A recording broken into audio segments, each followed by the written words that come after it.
Bismillahirrahmanirrahim. Assalamu alaikum, my dear students. How are you? I hope you are enjoying the best of health. I welcome you in my class, that is English for grade 2.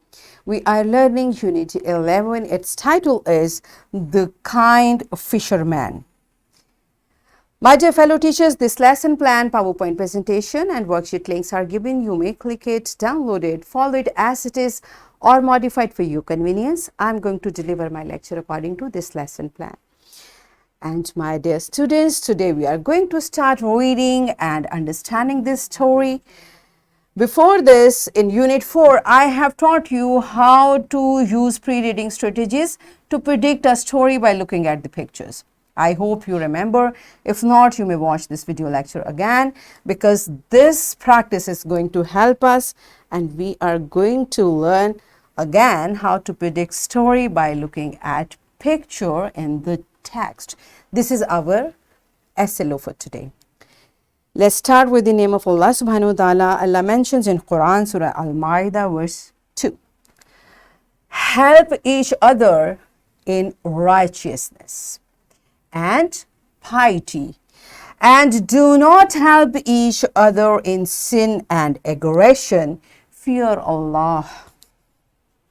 Yes, my dear students, it's a clear-cut instruction from Allah subhanahu wa ta'ala that we should help each other whenever there is a good thing. Whenever someone is doing good, we should help that person.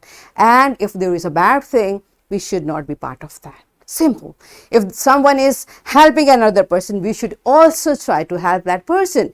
And if someone is fighting with another person, we should not start fighting. Rather, we should try to stop them from fighting. This is how we can do good and we can spread khair among the society, right? So this is what Allah subhanahu wa ta'ala is teaching us in this beautiful verse, and this is the theme of our story as well. Let's start our today's lesson. First, look at the title and picture and predict the story. So these are the pictures given in your book and this is the title, The Kind Fisherman. What do you guess what the story is all about? Look at the pictures which are given in your book, look at the title, pause the video, tell to your teacher what this story is all about and then come back. Yes, my dear students, I hope you discuss your ideas. Let's see what this story is. First, I'm going to read it. Listen carefully because after me, you have to read it. And let's see, is your prediction correct or not? So here we go. Once there was a poor fisherman. You know who is fisherman? The one who catches fish, okay? His profession is to catch fish and to sell the fish in market. And the name of fisherman, he was named Abu Nasr. He used to catch fish and sell it in the market. It was his only way of earning. He had not caught any fish for many days. Now you see, because it is the only way of earning, so he had not caught any fish for many days. It means he had not money. His wife and son were starving. And what does starving mean? Suffer from extreme hunger, very hungry. They had nothing to eat, so they were very hungry. Abu Nasr felt very sad. He went to I think this sentence is repeated, so we should not read it. He went to the masjid and cried. The Imam of the masjid saw him crying and asked. Now what happened? Because he was sad, he went to the masjid and over there he was crying and praying to Allah subhanahu wa ta'ala. So Imam Masjid saw him cry. So what did he say? And he asked, what's wrong? I have no money as I have not caught any fish, Abu Nasr said. The Imam smiled. You only need to ask Allah for help. You see, this is the message. Whenever you are worried, only seek Allah's help.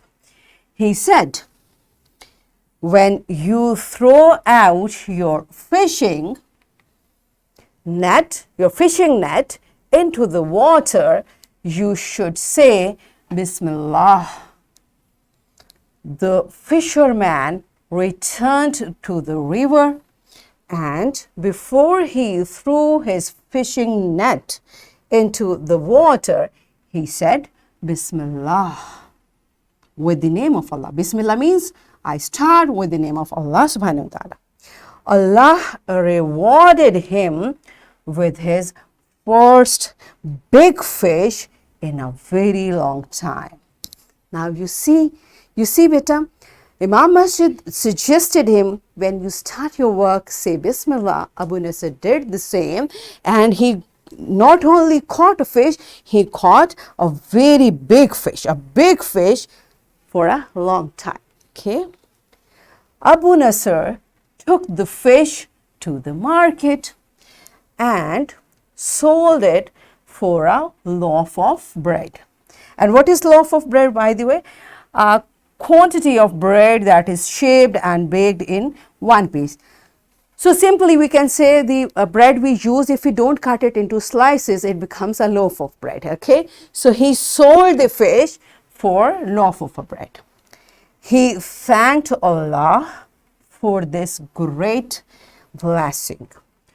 On his way home, Abu Nasr saw a poor woman with her son. They were hungry. So I'm pausing my reading over here. Now once again, you just guess what the story is. Now he caught the fish, he sold the fish, he bought loaf of bread, and he was taking loaf of bread to his home, and on the way he met a hungry woman and her son. So what might have happened next, you can share with your teacher, pause the video, read this passage which we just read again, guess this rest of the story, and then come back. Yes, my dear students, are you done with it? Good job. Now it's time for an activity. Your teacher will divide class in 4 groups, and each group will predict this story. Now you have done it individually. So what you will do, your teacher will divide class in 4 groups, and you have to make this story in a different way. So every group will make her own story in a prediction way what might have happened. Okay, so pause the video, enjoy the activity, and then come back. Yes, my dear students, are you done with it? Good job. So your prediction about this story is correct or not, we'll find out tomorrow when we'll read the rest of the story. So it's time for your practice. You are going to make sentences for the following words. These are the words we read. So you will use these words in your own sentences. If you find any difficulty to understand a word, raise your hand, talk to your teacher, find out the meaning, and then make sentences of your own. Pause the video, complete this task, and then come back. Yes, my dear students, are you done with it? Good job. It's time for your homework. You will write 1 sentence for each picture. So there are pictures in your book. So for about each picture, you will write 1 sentence in your notebook. And here is a worksheet. My dear fellow teachers, this worksheet, lesson plan, PowerPoint presentation links are given. You may click it, download it, and kindly provide a printed worksheet to students for practice. And my dear students, what you are going to do, first you will look at the pictures, you will guess the story, and then you may read the actual story and find out is your prediction correct or not. All right. So what we have learned today, we learned to predict the story by looking at the pictures in the text. So in this way, we achieved our SLO to predict story by looking at pictures in the text. Are we done with it? Yes. So that's it for today. Tomorrow I'll come again and we'll complete this story. Till that time, take care and keep practicing and learning. Thank you and Allah Hafiz.